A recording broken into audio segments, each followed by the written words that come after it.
Magandang araw sa iyo, Tito Makoy. Nato ang pangalang gagamitin ko. Tito Makoy, isa akong dominanting ama. Aaminin ko na yan sa iyo bago mo pa po ako mapagsabihan. 4 ang anak naming mag-asawa. Masaya ako sa pangkalahatan kasi wala akong problema sa kanila. Ipinagmamalaki ko ang mga anak ko. Liban na lang sa isa kong anak, ang aking bunso. Siya si Chito. Ako, Tito Makoy, isa akong swimmer noong high school at saka college. 100-meter freestyle at butterfly ang events ko. Galing sa mahirap na pamilya, ito ang nagbigay sa akin ng daan para makatungtong sa isang malaki at sikat na pamantasan sa lalawigan, mula high school hanggang college. Kaya lang, Tito Makoy, hindi ko natapos ang college kasi disgrasyang nagdalang tao ang syota ko. Tumigil na ako sa pag-aaral para tumutok na sa paghahanap buhay sa aking magiging pamilya. Alam niyo po, malaking biyaya rin naman itong mga anak ko kasi minana nila ang galing ko sa swimming. Ang 3 kong anak, Tito Makoy, yung 2 lalaki, ang panganay at pangalawa, at yung babae na pangatlo sa magkakapatid, lahat sila varsity players ng swimming sa pamantasan na kanilang pinapasukan, kagaya ko mula high school hanggang college. Kaya malaking bagay ito sa akin, Tito Makoy, kasi hindi namin pinoproblemang mag-asawa ang kanilang buwanang tuition. Ang anak ko namang bunso, Tito Makoy, mainit talaga ang dugo ko sa kanya kasi kahit baga anong pagpoporsige ko at kahit anong sinasabi ko na magkahilig siya sa swimming, walang pag-asa, Tito Makoy. Ayaw niya at hindi niya talaga hilig ang sports na ito. Alam niyo po, paulit-ulit kong ipinagsisiksikan sa kanyang kukote na malaki ang maidudulot ng swimming sa buhay niya. Kagaya ng kanyang mga nakatatandang kapatid, lahat nasa magagandang paaralan pumapasok. Free tuition kasi nga varsity players ang mga ito. Ito lang ang paraan ko, Tito Makoy, para lahat sila makatungtong sa kolehiyo at makapagtapos. Kasi, Tito Makoy, mahirap lang kami, alam nyo na po. Ordinaryong empleyado lang ako sa isang sangay ng pamahalaan. Dahil nga college undergrad ako. Nung tumungtong ng high school itong si Chito, sa private school din namin siya ipinasok ng asawa ko. Ngunit, Tito Makoy, may mga pagkakataon talagang sinasadya kong hindi kami magbayad ng tuition sa tamang panahon.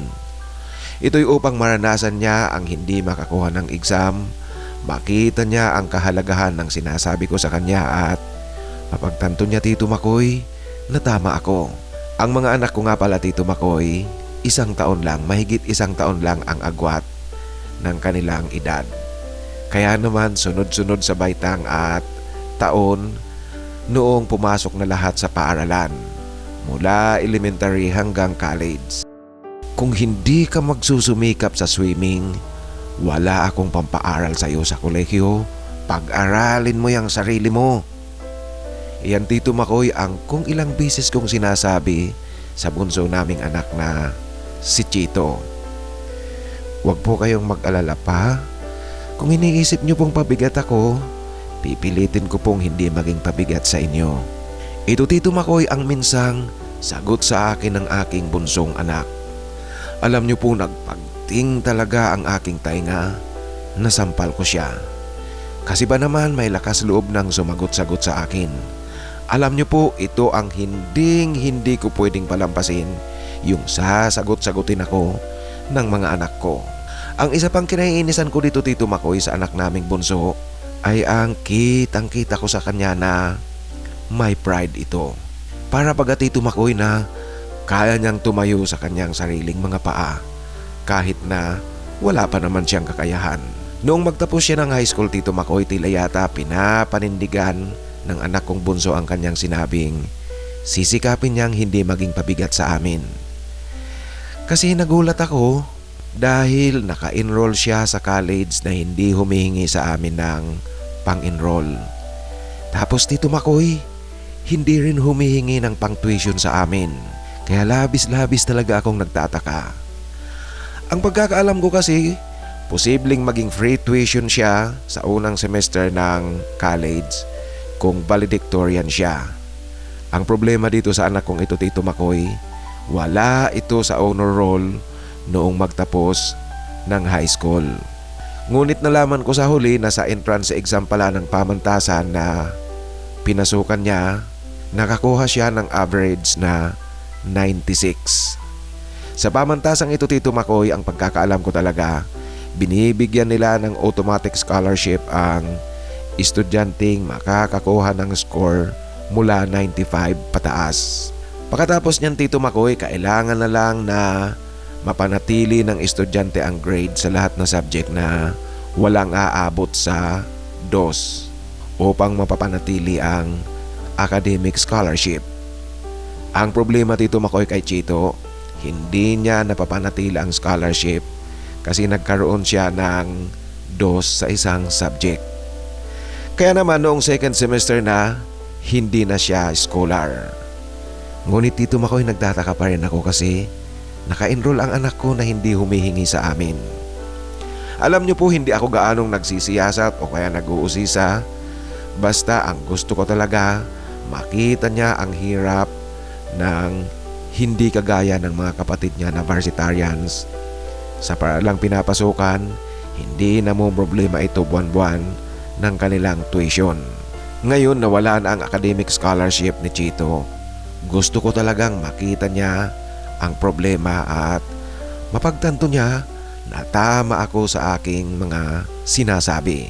Marahil, Tito Makoy, noong second semester na iyon, ang hindi niya paghingi sa amin ay merong kaunting naipon itong si Chito. Ang alam ko kasi, Tito Makoy, ang anak kong ito dumidiskarte na siya kahit na noong high school pa lang ito. At noong ang magtapos ng high school itong si Chito, summer vacation noon, nag-summer job siya sa munisipyo namin. Alam ko, Tito Makoy, yung 2 buwan na yun na pagtatrabaho niya sa munisipyo, kahit papaano nakatanggap siya ng stipend.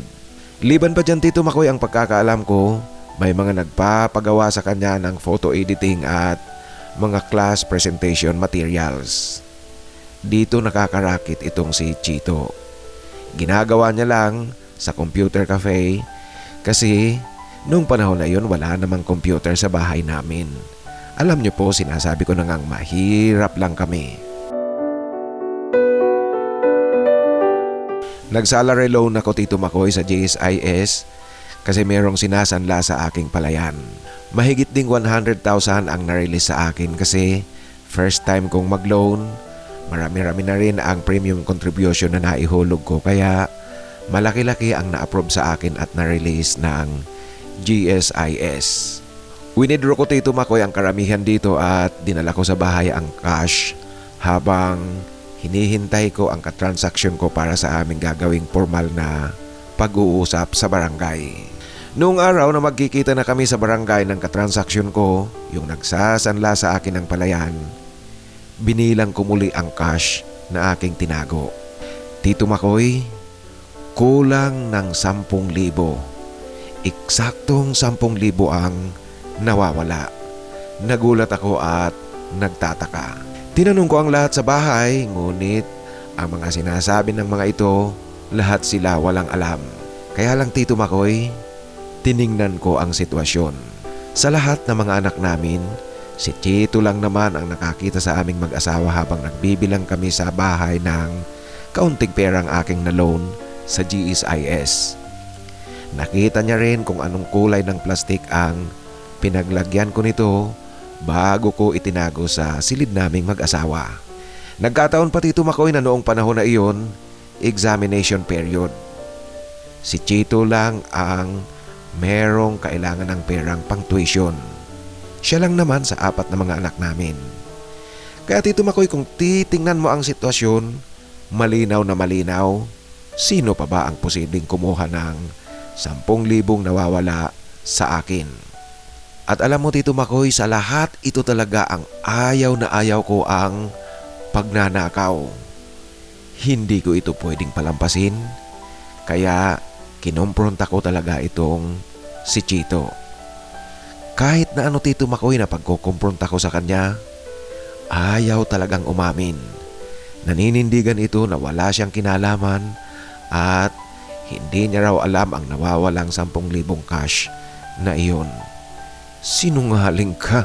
Ano, pinalaki ba kita para magnakaw? Kapal ng mukha mo. Ito Tito Makoy, ang wika ko kay Chito. Alam niyo po, kahit anong pilit kong pagpapaamin sa kanya, ayaw talagang umamin at matigas ang ulo.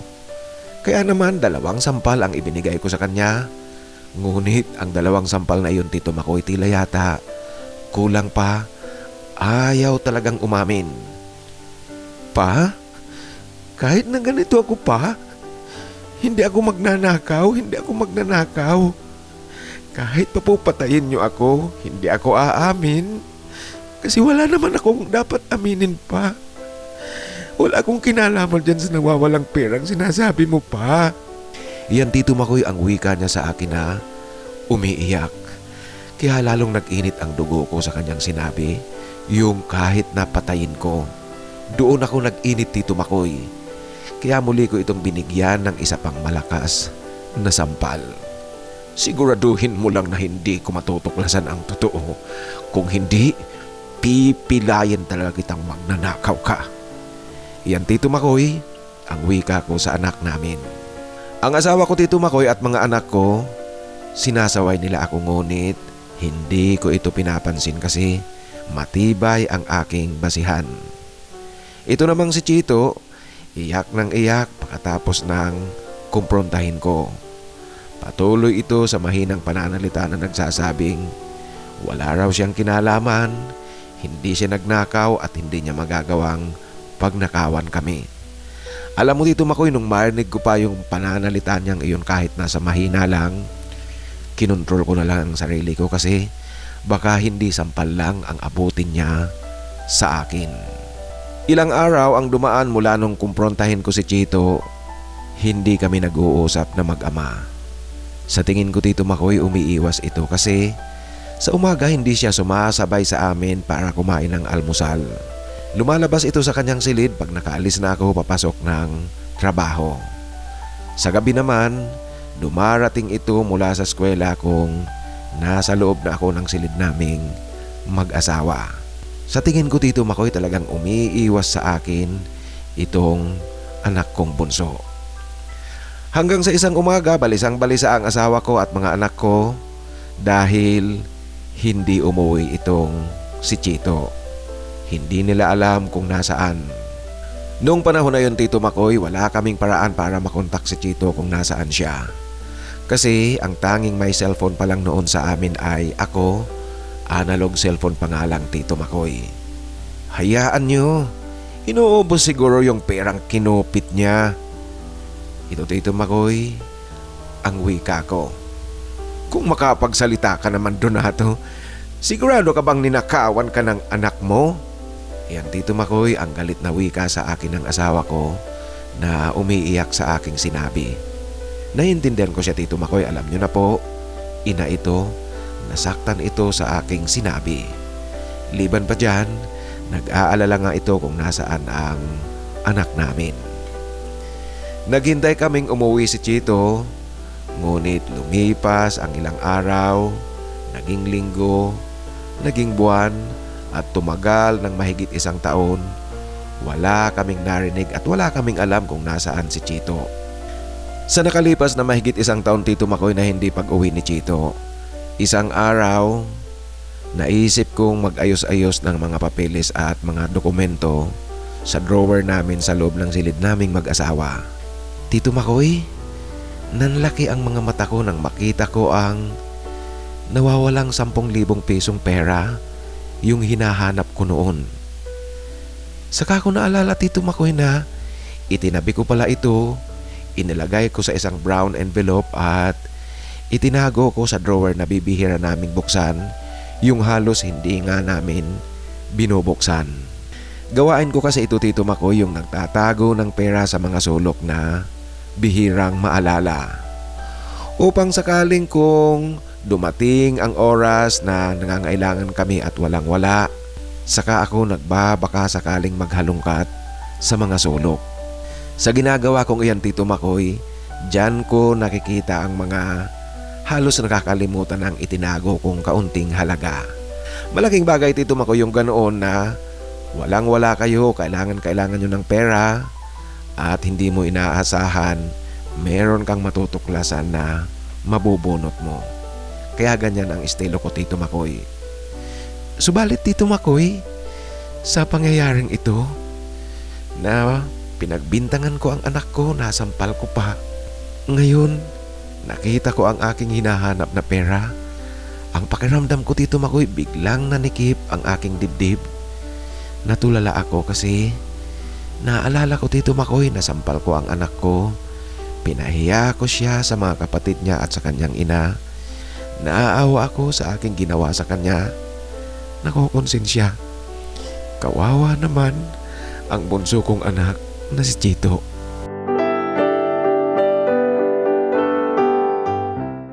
Sadyang ang may pride ang anak kong si Chito, Tito Makoy. Kasi dumaan ang ilang taon, mahabang panahon na rin, Tito Makoy, ang nakalipas. Yung 3 kong nakatatandang mga anak, lahat na nagtapos ng pag-aaral, lahat na may pamilya. Si Chito, mula nang umalis ito, hindi na talaga umuwi sa bahay. Alam niyo po, tuwing nagtitipon-tipon kami sa bahay, kasama ko ang mga anak ko, ang asawa nila at mga apo namin. Masaya kami, ngunit Tito Makoy, nararamdaman kong kulang na kulang kasi wala si Chito. Sa lahat na anak ko, siya lang ang wala. Di ko rin maitatanggi, Tito Makoy, na nalulungkot ako dahil nga hindi kumpleto ang mga anak namin sa pagtitipon-tipon namin. At dumating na tayo, Tito Makoy, sa panahon na usong-uso na ang smartphone. Lahat ng mga anak ko at mga asawa nila, lahat kami may cellphone na. Ako at ang aking asawa, smartphone na rin ang gamit namin. Namamayagpag na rin ang social media natin. Bagamat hindi na nga umuwi sa bahay itong si Chito, ngunit naririnig ko at nakikita kong nakakausap ito ng mga anak ko at ng asawa ko. Sa panig ko naman, dala ng konsensya at pride din, hindi ako nag-uusisa tungkol kay Chito. Basta, Tito Makoy, ang alam ko, ang aking mag-iina, meron silang komunikasyon sa bawat isa. Taong 2018, Tito Makoy, kinailangan kong sumailalim sa bypass operation dahil meron akong problema sa puso. Malaki-laki ang kinakailangang halaga at ito ngayon ang problema namin. Meron akong PhilHealth, ngunit ang posibleng ma-avail namin dito ay kulang na. Nagamit ko na rin kasi ito ng ilang beses sa mga nakalipas na pagpapagamot. Kaya hindi nasasapat ang pwede naming makuha mula sa PhilHealth. Ang mga anak ko naman, hindi naman kalakihan ang kanilang kinikita, kaya mabigat pa rin sa kanila kung sakaling maghahati-hati sila ng gastusin. Ngunit isang araw, Tito Makoy, nagulat ako kasi dala-dala ang referral na ibinigay ng mga manggagamot sa probinsya. Dinala ako ng aking mag-iina sa Manila para sa bypass operation. Sa madaling kwento, Tito Makoy, sumailalim ako sa bypass operation. Maganda ang resulta. Muli kong nagagawa ang dati kong ginagawa, bagamat may mga limitasyon na at pag-iingat rin. At dahil nga naging successful ang bypass operation, noong dumating ang kaarawan ko, pinaghandaan talaga ako ng aking mag-iina. Ang sorpresa nila sa akin, Tito Makoy, ay video call. Pa, happy birthday po. Iyan, Tito Makoy, ang sorpresang pagbati na natanggap ko. Hindi ko na kontrol na mapahagulhol ako kasi si Chito ang kausap ko. Siya pala, Tito Makoy, ang sumagot sa mga gastusin sa bypass operation ko. Nalaman ko ngayon na ang anak kong ito ay nasa gitnang silangan pala. Ilang taon na siyang naroon at hindi pa umuwi sa Pilipinas. Anak, maraming salamat, anak. At patawarin mo ko, anak, sa mga nagawa ko sa iyo, anak. Patawarin mo ko sa pagtrato ko sa iyo. Pinagsisisihan ko na lahat iyon, anak. Nangungulila ako sa iyo, anak. Kaya, muwi ka na, anak. Patawarin mo ko, anak. Gusto na kitang makita, anak. Yan, Tito Makoy, ang aking pag-iyak sa pag-uusap naming mag-ama makalipas ang mahaba-habang panahon. Tinitingnan ko sa cellphone itong si Chito, relax na relax sa aming pag-uusap. Ako lang talaga ang nagdadrama ng husto, Tito Makoy. I-shortcut natin, Tito Makoy, ang aking kwento. Pagkatapos ng ilang beses na pangungumbinsi ko at pakiusap kay Chito na umuwi ito, sige po pa, uuwi po ako. Basta po sa kapistahan dyan sa nayo natin, nandyan po ako. Yan, Tito Makoy, ang kanyang pangako at paniniguro sa akin. Alam mo, Tito Makoy, bigla akong lumakas, natuwa ako sa sinabing iyon ng anak ko sa mga narinig ko sa kanya. Alam ko na ngayon, Tito Makoy, ang aking gagawin. Sa paghaharap namin muli ni Chito, yayakapin ko ang anak ko, pasasalamatan ko at hihingi ako ng tawad. Saka babawi ako, Tito Makoy, sa mga pagkukulang ko sa kanya. Masayang masaya ako. Ito na lahat ang mga pumapasok sa isipan ko. Alam niyo po, mayat maya pati nagbubuklat ako sa kanyang Facebook account. Tinitingnan ko ang mga larawang nakapost dito. Bagamat hindi ito marami kasi hindi gaanong nagpo-post sa kanyang page itong si Chito. Subalit sa mga nakikita ko, Tito Makoy, kahit papaano, naiibsan ng aking pangungulila sa anak ko. Sa mga larawang nakikita ko, nagpapatunay ito na nasa Middle East nga ang anak ko. Doon namamalagi at nagtatrabaho. Hindi lang malinaw sa akin kung ano ang kanyang trabaho, basta ang duda ko, Tito Makoy, IT related kasi dito magaling ang anak ko at sa tingin ko rin maganda ang kanyang trabaho. Kaya nga nakayanan niyang sagutin ang lahat ng mga gastusin sa bypass operation ko. 3 linggo bago ang pista sa aming nayon, merong 3 malalaking kahong dumating sa amin galing kay Chito. Alam ko, Tito Makoy, mga pasalubong ito, padala niya. Nauna nang ipinadala niya sa cargo courier at una ngang dumating dito sa bahay. Alam niyo po, nung dumating ang 3 kahon na iyon, talagang ganap na hindi ko maipaliwanag ang tuwang dumapo sa akin. Kasi ito na yon, maliwanag na ito na ang isa sa mga senyalis na uuwi ang anak kong bunso, si Chito. Yung 3 kahon hindi pa namin ito binubuksan kasi pagdating niya na lang ito bubuksan namin. Alam mo, Tito Makoy, parang gusto ko nang lumipad ang mga araw upang dumating na ang panahon ng pag-uwi ni Chito. Makita ko na ang bunso kong anak. Gustong gusto ko na talagang lumipad ang mga araw. Isang araw, Tito Makoy, magkakasunod na nagdatingan ang mga anak ko sa bahay. Tapos meron din akong mga kapatid at kapatid ng asawa kong pumunta sa bahay namin. Alam niyo po, nang magdatingan sila sa bahay, naisip kong baka ngayon na ang dating ni Chito. Sorpresa ito sa akin. Kaya naman, Tito Makoy, kung makikita mo ako sa panahong iyon, may mga ngiti sa aking labi. Tuwang-tuwa ako. Kaya lang, kinakabahan pa rin ako, Tito Makoy. Ngunit ipinagwalang bahala ko ito kasi ang alam ko, excited akong masyado sa pagdating ng anak ko. Ngunit, Tito Makoy, pinagmamasdan ko silang lahat. Nag-uusap at nagsasalita ito ng mahinang mahina. Pag nag-uusap sila, tila ayaw nilang iparinig sa akin. Mahinang mahina, hindi ko talaga marinig kung ano ang kanilang pinag-uusapan at sinasabi. Ngunit noong naghaharap-harap na kaming lahat, mga anak, ngayon na ba ang dating ni Chito? Ang anak kong babae ang sumagot sa akin. Pa, hindi pa po ngayon ang dating ni Chito. Ngunit pa, Mama, relax lang po kayo. Kasi may kaunting problema itong si Chito. Nasa ospital raw. Masilan ang kalagayan ayon sa mga kasama niya sa trabaho at sa bahay.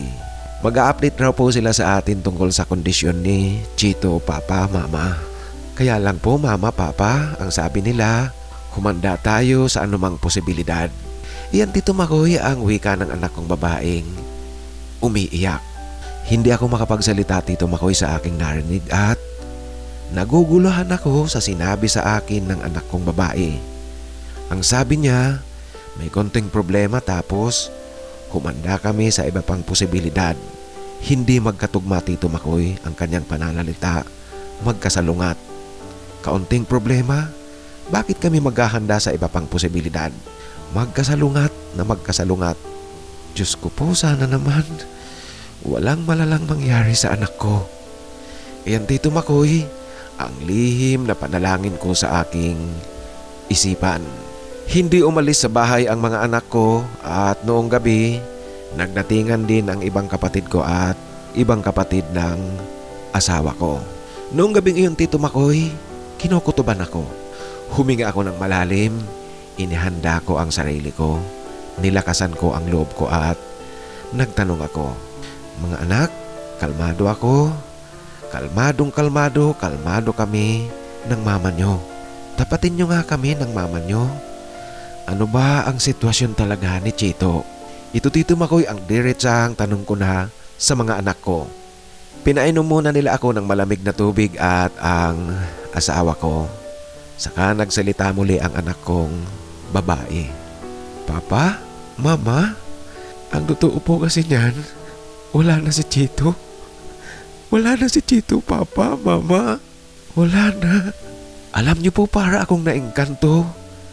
Hindi makagalaw, hindi makapagsalita. Humagulhol na lang Tito Makoy ang tangi kong nagawa. Kasabay ng pagsisisigaw rin ng asawa ko na umiiyak. Dahil hindi ko matanggap Tito Makoy na ang narinig ko. Wala na ang bunso kong anak. Gaya ng ipinangako Tito Makoy ni Chito na narito siya sa bahay pagdating ng kapistahan sa nayon namin. Narito nga siya Tito Makoy, ngunit nakaburol ang anak ko Tito Makoy. Idinating siya 2 araw bago ang kapistahan sa amin. Kaya nagdiriwang ng kapistahan sa aming nayon. Narito nga sa bahay namin si Chito sa kapistahan ng nayon namin. Ngunit Tito Makoy, bangkay ang anak ko. Alam niyo po ilang araw na ang lumipas mula nang idating sa bahay namin itong si Chito. Hindi pa rin nauubos Tito Makoy ang pag-agos ng luha ko. Iyak ako ng iyak dahil sa pagbabalik ng anak ko, hindi ko nagawang yakapin siya. Hindi ko nagawang personal na humingi ng tawad sa kanya Tito Makoy at hindi ako nagkaroon ng pagkakataon na bumawi sa anak ko sa mga kasalanan ko sa kanya.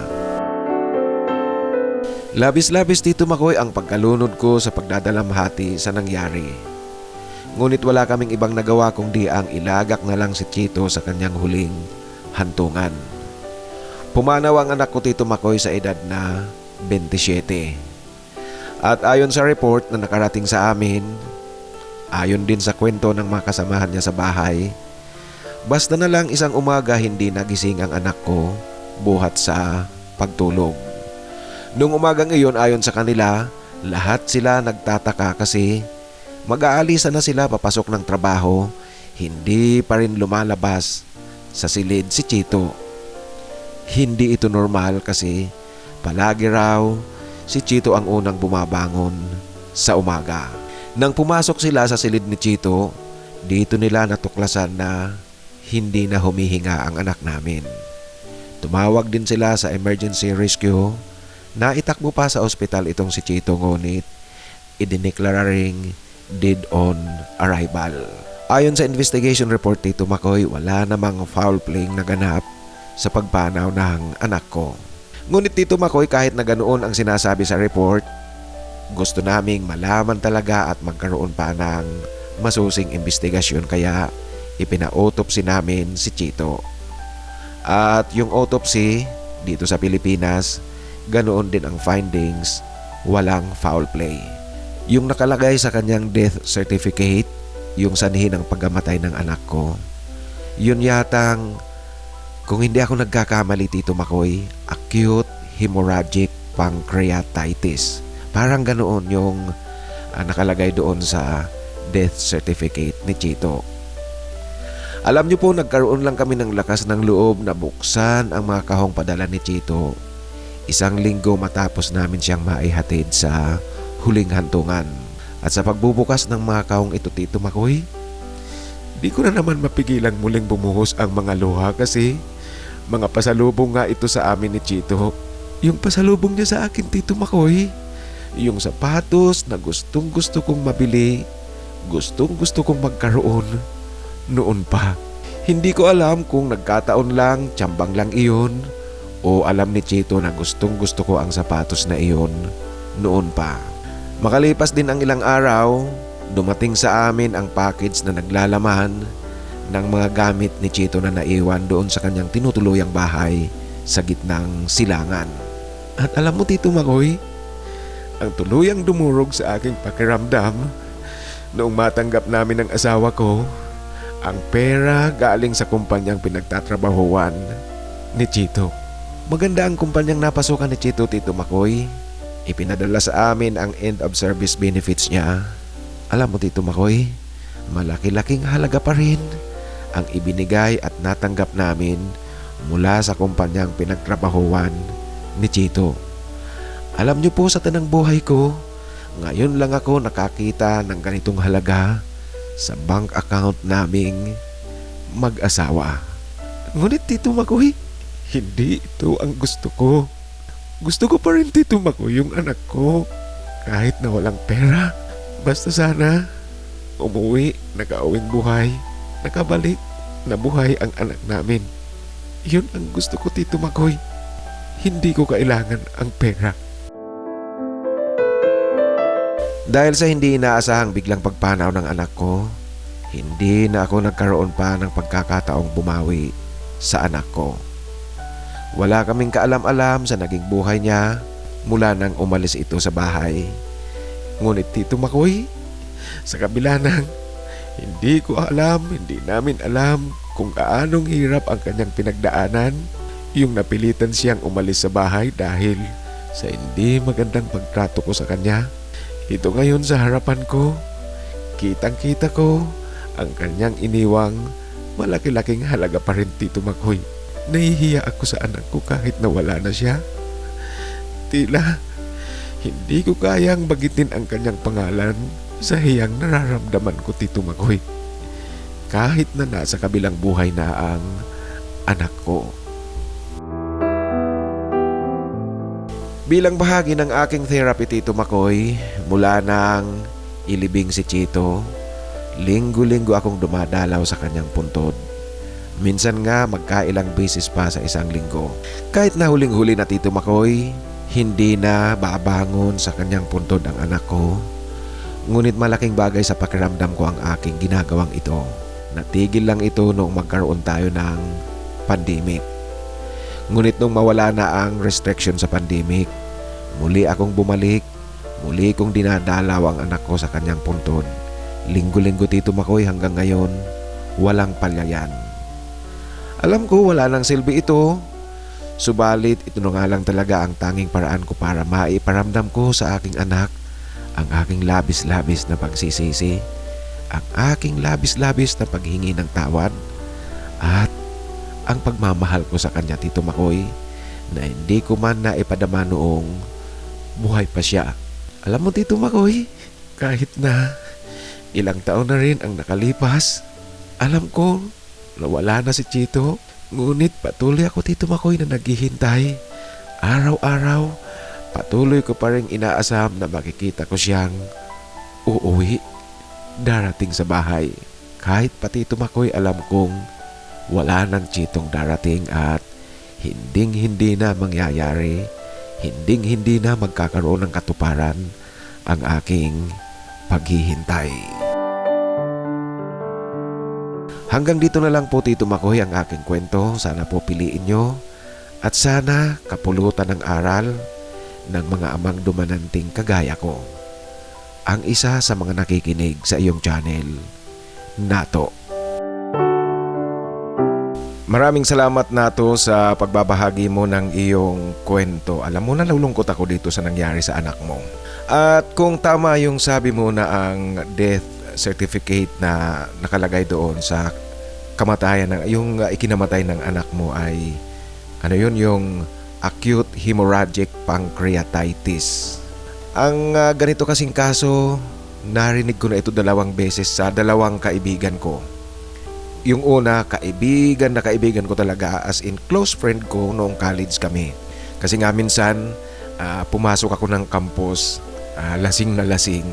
Tapos nung tumama yung alak sa pakiramdam ko, parang pakiramdam ko yung buong campus umiikot na. Siya yung naghatid sa akin sa bahay at 2 sila, mga kabrad ko sa frat. Bago sila umalis doon sa bahay, kasi talagang tulog na ako, wala na akong kamalay-malay noon. Bago umalis ng bahay, pinagluto pa nila ako ng noodles kasi para paggising ko raw may makakain ako. Yung kaibigan ko na yon, namatay din sa pagtulog. Hapon siya, pagkatapos sabi ng mga magulang at kapatid, kumain ng pananghalian, ganadong-ganado. Pagkatapos kumain, pumasok sa kanyang silid na tulog. Tapos, nung malapit nang lumubog yung araw, nasilip nila na yung ulo ng kaibigan ko nakalaylay sa may kama. Yung ibang posisyon, nang pumasok sila sa silid, doon nila nalaman na hindi na humihinga, namatay. Tapos, meron naman akong dating katrabaho doon sa unang company na pinagtrabahuan ko. Ganoon din.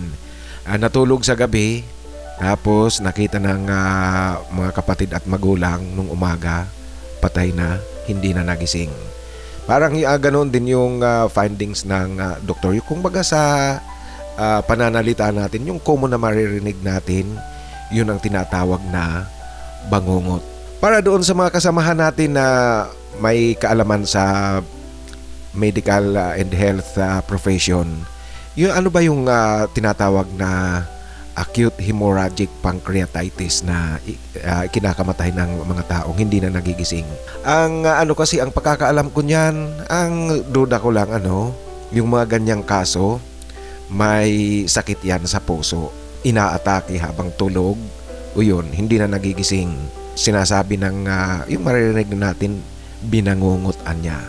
Ngayon sa kaso ni Chito Nato, ang duda ko baka merong sakit sa puso yung anak mo. At alam mo, ang dumurog sa puso ko habang binabasa ko itong sulat mo, hindi yung namatay na siya. Yung panahon na talagang tinitikis mo ang anak mo, gusto mong maghirap siya para sumunod sa kagustuhan mong maging swimmer. Alam mo, kung nagkaroon ito ng sakit sa puso, duda ko nga talagang may sakit sa puso ang anak mo. Maaring ang duda ko na kuha niya ang sakit na yon noong panahon na iyon na pinapahirapan mo. Alam mo na yung nagpupumilit siyang panindigan ang kanyang sinabi na hindi magiging pabigat sa inyo kasi sa pakiramdam mo pabigat siya pagpasok niya ng college. Tapos hindi pa magandang pagtrato mo, pagod na pagod, may malaking problema, gusto niyang huminga, wala siyang mahingahan, wala siyang mapagkwentuhan. Ang duda ko baka nagkaroon siya ng sakit sa puso dahil sa ganoong sitwasyon. Hindi ako sigurado sa aking sinasabi, kaya doon sa mga kasamahan natin na may alam talaga sa medical and health profession, correct nyo nga ako sa aking sinasabi ngayon. Yan ay duda ko lang talaga. At alam mo, doon ako tinamaan, doon ako na sabihin na nating naiyak. Honestly, naiyak ako doon sa tagpong iyon na pilit mo siyang pinapaamin na nagnakaw ng 10,000 gayong hindi naman niya talaga ginawa. Nakakaawa yung bata. Nagsusumikap, tinitiis kung ano ang mga sinasabi mo, walang mahingahan, walang mapagkwentuhan, sa hindi magandang pagtrato mo sa kanya. Kaya nakakaawa yung bata. Doon ako naiyak sa bahagi ng kanyang buhay nung pinagbintangan mo pa siyang nagnakaw. Nalulungkot ako sa nangyari. Tama rin yan na ginagawa mo, kung baga gumaganda ang pakiramdam mo, kahit papaano gumagaan ang pakiramdam mo sa ginagawa mong linggo-linggo dumadalaw sa puntod ng anak mo, at yung hanggang ngayon naghihintay ka pa rin ng kanyang pagdating kahit na alam mo nang hindi na siya darating. Okay naman sa akin sa yung ginagawa mo na yan bilang bahagi ng iyong therapy. Kaya ituloy-tuloy mo lang yan. Ang sabi ko, kung yan gumagaan ang pakiramdam mo, kahit na sabihin nating bakit ka pa maghihintay na umuwi yung anak mo, dumating yung anak mo, gayong alam naman nating hindi na siya darating. Ngunit kung yan ang nakakapagpaganda ng iyong pakiramdam, sige lang. Ito sa mga tatay, muli uulitin ko sa inyo, sa mga magulang, hindi maganda ang pilit nating baguhin ang direksyon, ang pag-iisip ng mga anak natin kung anuman ang gusto nilang maging pagdating ng panahon. Ang kailangan nila ay suporta para makamit nila ang kanilang pangarap. Alam natin, bawat isa sa atin may kanya-kanyang gusto, may kanya-kanyang pangarap. Kung swimmer ka nato, tapos ipagpipilit mo rin sa mga anak mo na maging swimmer din, hindi maganda yan. Sa mga ama, sa mga magulang, yung ganyang kaisipan, hindi ako sang-ayon dyan. Sa muli nato, maraming salamat sa pagbabahagi mo ng iyong kwento. Ngayon mga kaibigan, sa ating shoutout, kakaunti lang naman ang nagpapa-shoutout, ang nagsulat ng kailang pagpapa-shoutout doon sa sinusundang upload nito, yung Ang Kayumangging Sikyo na Pantasya Ko. Shoutout ngayon kay Sam Barreto. Si Sam nasa nasa Team B ito. Shoutout sa iyo Sam Barreto at maraming salamat sa tuloy-tuloy na pakikinig. Ang atin ring kapatid na si Ricky Namo, ang sabi niya dito, Tito Makoy, hanap rin ako ng serious relationship at sana makahanap nga ako. Ricky Namo, sana nga talagang makahanap. Lahat na hinahanapan natin ng forever, lahat ng mga nag-aananais na makahanap ng forever dito sa ating samahan, ganoon din ang aming hangarin ang makahanap kayo ng serious relationship. Mahanap nyo ang inyong forever. Ngunit Ricky Namo, nag-hi sa'yo si Jobencio Curioso. Baka ito na ang maging forever mo. Sige nga, replyan mo ang kanyang hi greeting sa'yo doon sa comment mo sa Ang Kayumangging Sikyong Pantasya Ko. Kasi nag-reply sa'yo si Jobencio Curioso. Shout out din sa'yo, Joben. Ang isa pang kapatid natin, ito gusto kong i-shout out ko muli si Joey N. Delgado. Kasi doon sa sinusundang upload nito, shinout out ko siya. Nakalimutan ko kung saan ang kanyang lugar sa yung iniisip ko sa Makati. Hindi pala sa Makati itong si Joey N. Delgado. Nasa Muscat, Oman pala ito. Maraming salamat, Joey N. Delgado. Sana makahanap ka rin ng forever mo dyan sa Muscat, Oman. I-shout out na rin natin ang ating mga kasamahan, ang ating mga kababayan dyan sa Muscat, Oman. Ingat po kayo dyan kasi nasa lugar kayo na may kaguluhan. Ang ating kapatid naman na nasa Italy, si Felipe Gorospe, shout out sa iyo Ipe at maraming salamat sa tuloy-tuloy na pakikinig. Ito nga palang si Ipe, uulitin ko lang, naghahanap rin ito ng forever. Ang sabi niya, kahit na magsasaka lang sa barangay, basta yung maganda ang kalooban, may mga muscles at hindi mukhang babae. Hindi raw halatang girl. Yan, kaya kung naghahanap kayo ng forever at swak na swak kayo sa kanyang criteria, sa kanyang standard, itong si Ipe Gorospe naghahanap rin ng forever. Maraming salamat Ipe at shout out sa inyong lahat dyan sa Italy. Ganon din ang ating kapatid, gusto kong i-shout out ngayon ang ating kapatid na si Ricky na nasa Aloha State of Hawaii. Ang sabi ni Ricky dito, Tito Makoy, pa-shout out po, always listening. Nabalitaan mo po ba ang nangyari dito sa Hawaii? Alin yan sinasabi mo, Ricky? Yung pagbaha? Grabe talaga, nakita ko yun sa YouTube. Yung flooding dyan sa Hawaii. Ingat kayong lahat dyan na nasa Hawaii. Kitang-kita ko talaga ang grabe yung baha doon.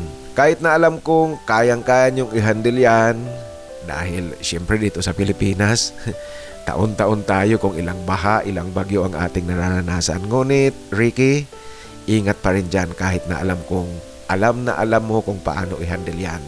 Ingat pa rin. Ganoon din ang ating kapatid si Faustino Fabro. Hindi ba nasa Hawaii din itong si Tino Fabro?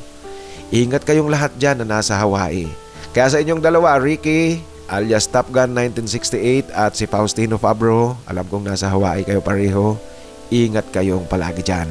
Ang isa pang kapatid natin mga kaibigan, si Juvencio Curioso, nagpapa-shoutout at ayon kay Jobin, sana raw makahanap din siya ng friend. Ang gusto niya, lalaking tingnan, lalaki ang itsura. At kung nakikinig nga pala ang ating kapatid na si Daddy D ng Miami, Florida, USA, Daddy D, balikan mo yung comment mo doon sa ako at ang aking kabaro sa serbisyo. Kasi merong reply sa iyo si Cyberroll, ang ating kapatid na nasa Kuala Lumpur, Malaysia. Nagtatanong ito kung paano kayo magkaka-chat. Bumalik ka doon sa upload na yun, yung kwentong ako at ang aking kabaro sa serbisyo. Kasi merong message sa iyo doon si Cyberroll. Shoutout na rin natin si Cyberroll, ang ating kapatid na nasa Kuala Lumpur, Malaysia. At syempre, ikaw, Daddy D, at mga kasamahan natin dyan sa Miami, Florida. Ang isa pang kapatid natin na nagpapa-shoutout, nagsulat din siya ng kanyang pagpapa-shoutout sa upload na ako at ang aking kabaro sa serbisyo. Shoutout kay Carlos Lungkop ng Bubon, Northern Samar. Carlos sa Lungkop ng Bubon, Northern Samar, shoutout sa iyo at i-shoutout na rin natin ang ating mga kasamahan dyan sa Samar. Maraming salamat. At syempre si Adon Adon Vlogs ng Dubai, United Arab Emirates. Adon Adon Vlogs, shoutout muli sa iyo at sa lahat ng mga kapatid natin sa United Arab Emirates. At sa atin namang mga hinahanapan ng forever, ang babanggitin ko ngayon ay ang Team B. Para doon sa mga naghahanap ng forever, ang mga pangalang babanggitin ko po, naghahanap yan ng seryosohang relasyon. Pag sinabi nating forever, yung totohanan, seryoso, hindi yung hook up lang. Naghahanap ng forever si Alfred TV 888, John M7V, John Inglaterra, Alvin Santiago, Rodney Kerubin, JP Chulipa, si Felmer Borromeo, Felipe Gorospe at si Josel Tabuena. Ayan, kung bago kayo dito sa ating kwentuhan, bago kayong makinig sa ating kwentuhan, ang mga pangalang binanggit ko po ay naghahanap yan ng forever. Kaya kung naghahanap kayo ng forever, pwede nyo silang kontakin. At sa atin namang mga nais na magpa-shoutout sa muli po, pakisulat lang sa pinakahuling upload upang siguradong mabasa ko yan, ma-shoutout ko kaagad kayo. Kasi kung nasa lumang upload na, medyo po kakaunti ang chance niyan na mabasa ko kaagad yan. Mabasa ko man yan, lumang-luma na ang pag-shoutout ko sa iyo kung sa inyo, kung baga sa kanin, bahaw na kanin na yan. Kaya sa pinakahuling upload kayo sulat ng inyong pagpapa-shoutout. Sa mga nais namang magbahagi ng kanilang kwento sa muli po, ipadala sa aking email titomarcos@yahoo.com. Sa inyo pong lahat mga kaibigan, maraming salamat sa tuloy-tuloy na pakikinig at suporta dito sa ating kwentuhan. Mabuhay po kayo at sumainyo sana ang biyaya, napakalaking biyaya galing sa itaas.